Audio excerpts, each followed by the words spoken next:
Rotherham Castle in England is the ancestral home of Lord Devon.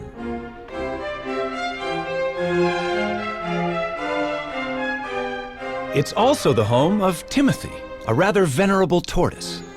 To the present lord, Timothy is the oldest member of the family.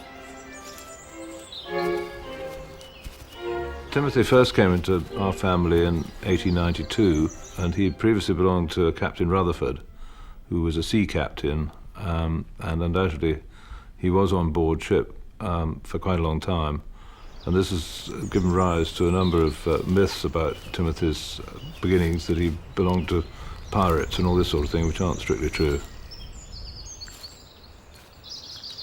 He's outlived a number of Earls of Devon. I think at a quick count it's about 7, or maybe I'm either the 7th or 8th that he's known.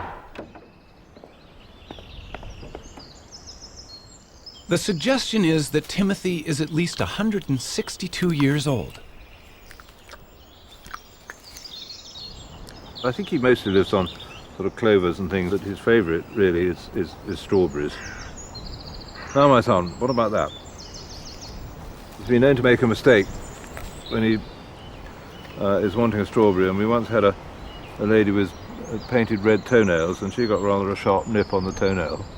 But he doesn't make too many mistakes. He knows usually what he's got. I don't know that he's terribly hungry at the moment. No. I think it's too cold for eating today. Counting growth rings on their shell is not always a reliable guide to a tortoise's age. Rings vary with diet. But tortoises always live life at a slow pace, and that may be a reason for Timmy's record age.